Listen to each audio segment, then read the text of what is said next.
শিশু মুহাম্মদ সাল্লাল্লাহু আলাইহি ওয়াসাল্লামকে যখন আমি কোলে নিলাম, আমি হুজুরের চেহারার দিকে নজর করে দেখলাম, আমার কাছে মনে হলো যেন পূর্ণিমার চাঁদটা আমার কোলে ধরা দিয়েছে।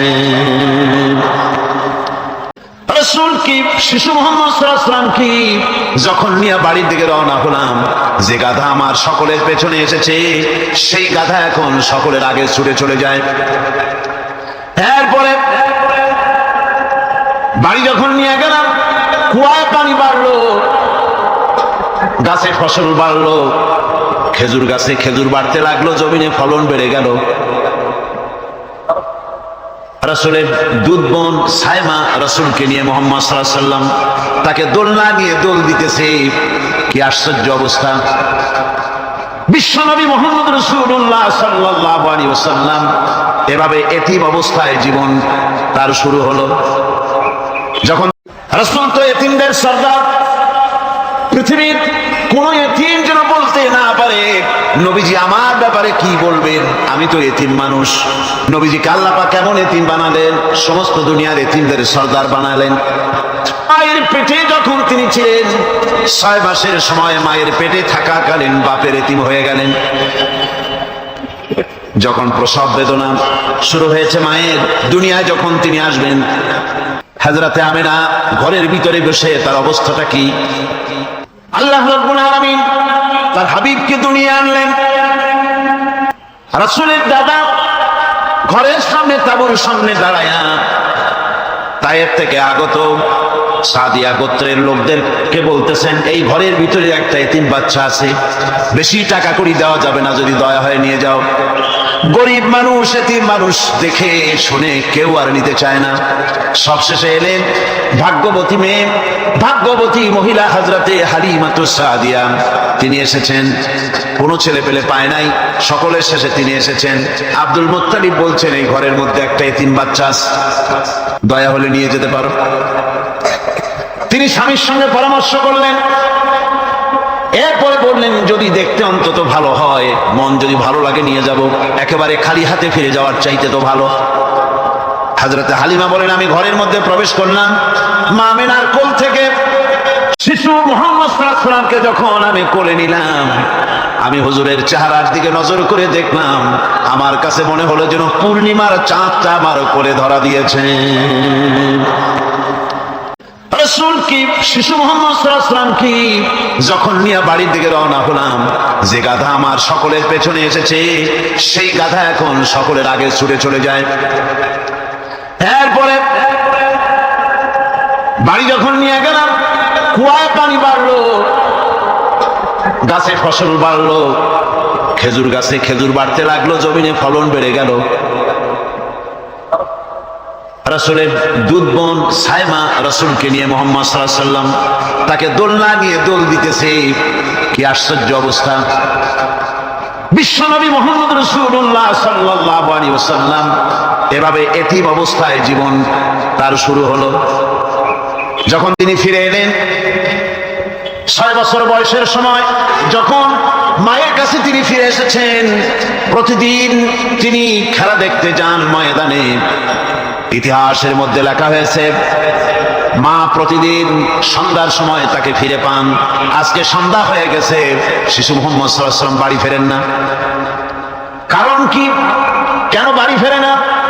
সন্ধ্যার দিকে তিনি চলে গিয়েছেন পাহাড়িয়া ময়দানে, যে দেখেন ধুধু করতেছে, চতুর্দিকে সন্ধ্যা হয়ে গেছে, অন্ধকার হয়ে গেছে, কোনো ছেলে পেলে নাই, কেউ নাই। পাহাড়ের পাদদেশে বসে শিশু মুহাম্মদ সাল্লাল্লাহু আলাইহি ওয়াসাল্লাম কাঁদতেছেন। মা প্রশ্ন করলেন, বাবারে, সন্ধ্যা উত্তীর্ণ হয়ে গেল, কেন একা একা বসে বসে কাঁদো? তিনি বলছেন, মাজি, আজ কদিন খেলা দেখতে আসলাম ময়দানে, প্রতিদিন দেখি যখন সন্ধ্যা হয়ে যায়, মুরব্বী শ্রেণীর কিছু লোক আসে, ছেলেকে নাম ধরে ডাক দেয়, ছেলেরা দৌড়ে তার বাবার কাছে চলে যায়, আর বাবা ছেলেকে করে নিয়ে মুখে চুমা দিয়া বাড়ির দিকে নিয়ে যায়।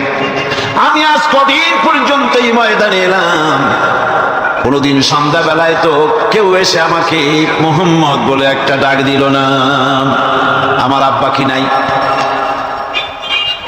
আল্লাহ রাব্বুল আলামিন বলেন, বলেন আলাম ইয়াজিদকা ইয়াতীমান ফাআওয়া। এরকম এতিম অবস্থায় পেয়ে আমি কি আপনাকে আশ্রয় দেই নাই? আপনাকে আমি পেয়েছি এতিম অবস্থায়, এরপরে আমি আপনারে আশ্রয় দিলাম। ওয়া ওয়াজাদাকা দাল্লান ফাহাদা, এরপরে আমি আপনাকে পথ হারা পেলাম, আমি আপনাকে পথের দিশা দিয়া দিলাম।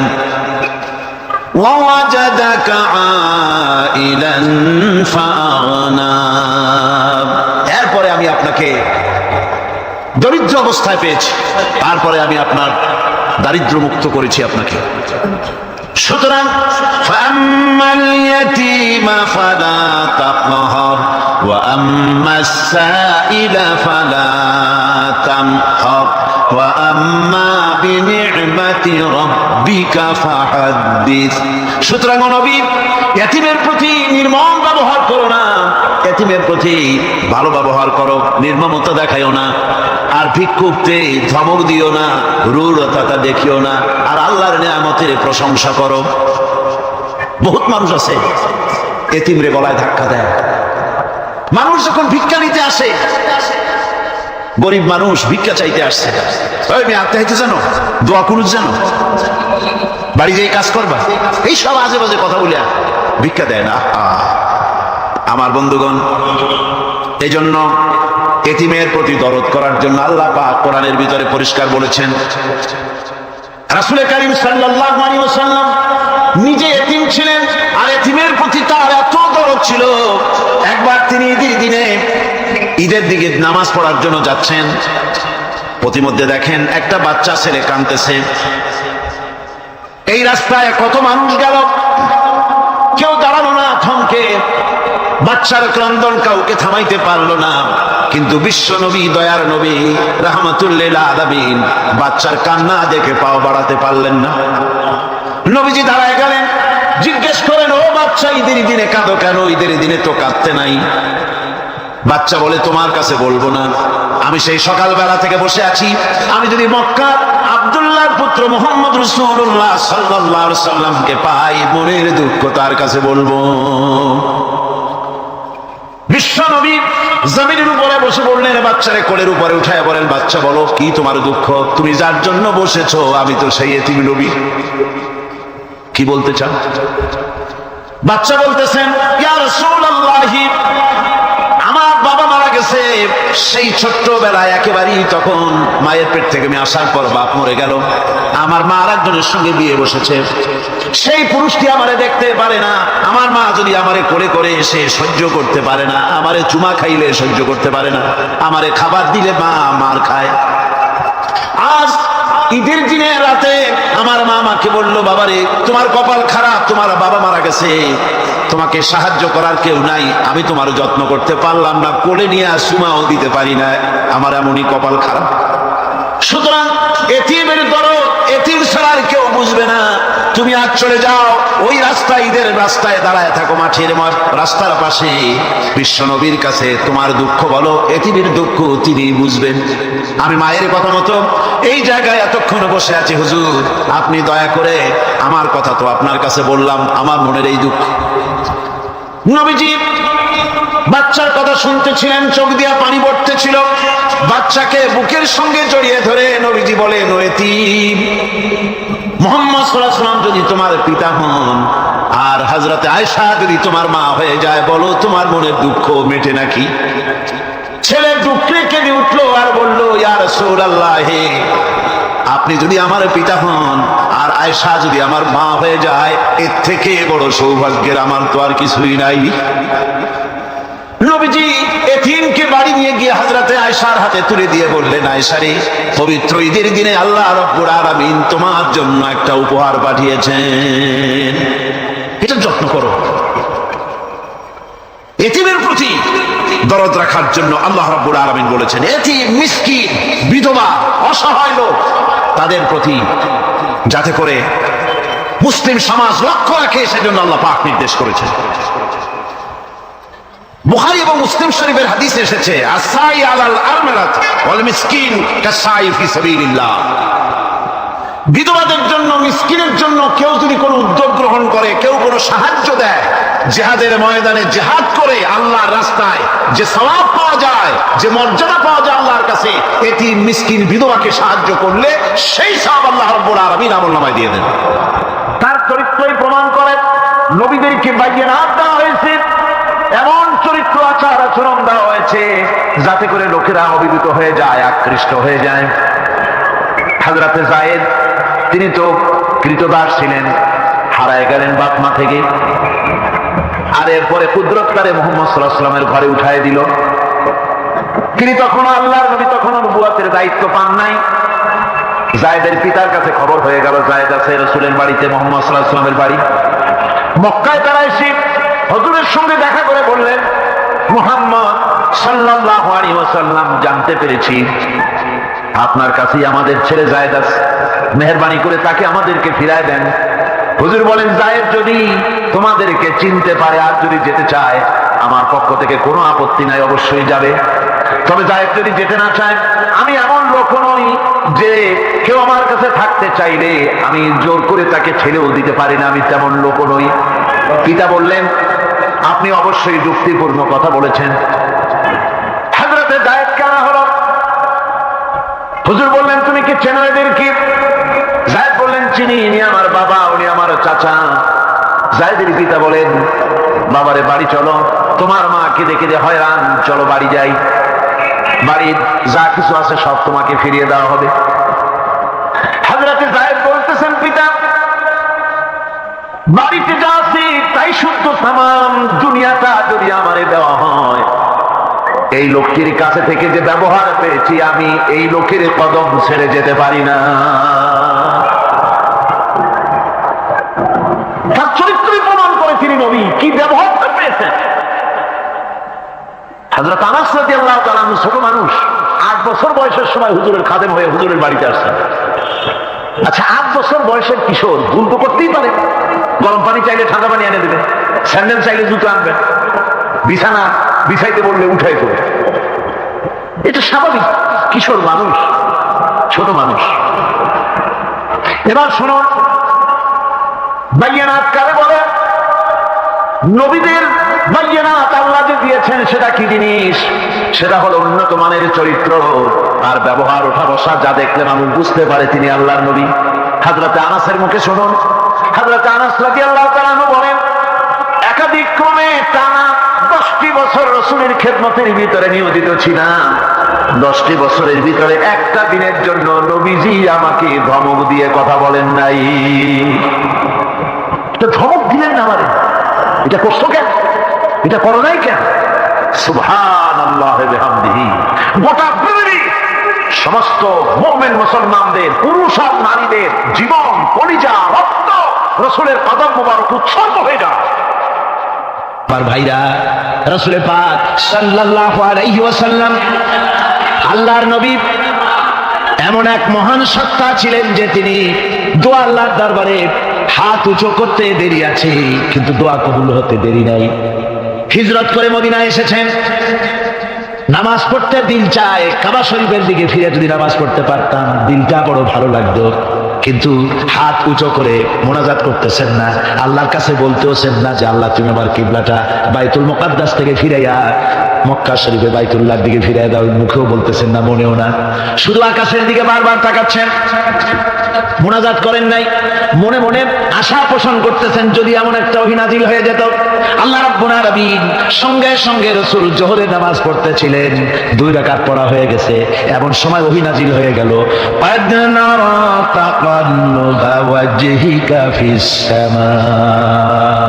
ও নবী, আমি দেখতে পেয়েছি বারবার আপনি আকাশের দিকে তাকাচ্ছেন। সুবহানাল্লাহ, আমি দেখতে পেয়েছি। فَلَنُوَلِّيَنَّكَ قِبْلَةً تَرْضَاهَا فَوَلِّ وَجْهَكَ شَطْرَ الْمَسْجِدِ الْحَرَامِ।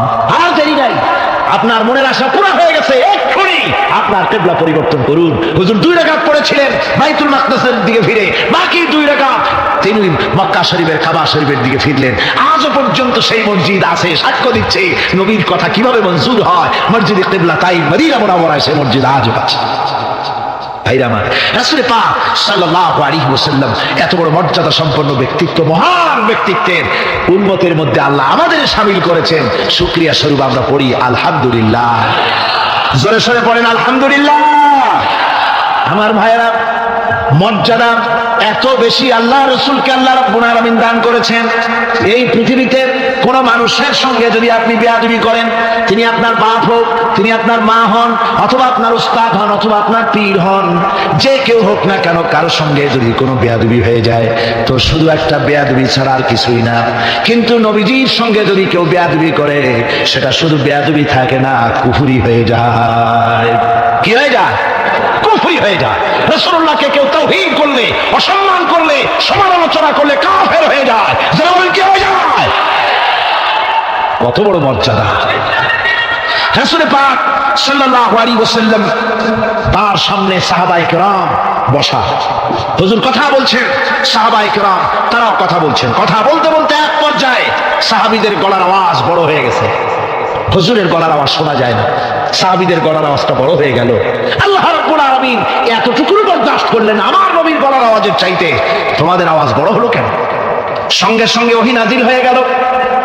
আল্লাহ রাব্বুল আলামিন বলেন, ইয়া আইয়ুহাল্লাযীনা আমানু লা তারফাউ আসওয়াতাকুম ফাওকা সাওতিন নবী। ও বিশ্বাসীরা, খাওয়া তোমরা যারা ঈমান এনেছো, শোনো, তোমাদের গলার আওয়াজ যেন আমার নবীর গলার আওয়াজের চাইতে বড় না হয়ে যায়। যদি তা হয়, আনতাহবাতা আমালুকুম, জীবনের সমস্ত ভালো কাজগুলি আমি আল্লাহ বরবাদ করে দেব।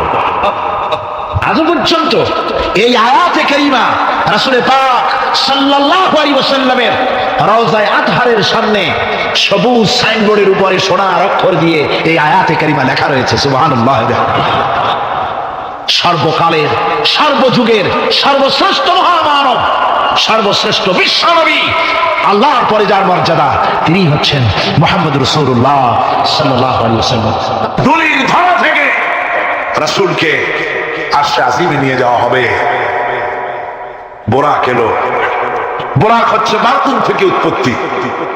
এর অর্থ হচ্ছে বিজলি, বৈদ্যুতিক গতি সম্পন্ন, ঘোড়ার চাইতে ছোট, খচ্চরের চাইতে বড়, এই জাতীয় একটা প্রাণীর মতো হযরতে জিবরাইল নিয়ে আসতে।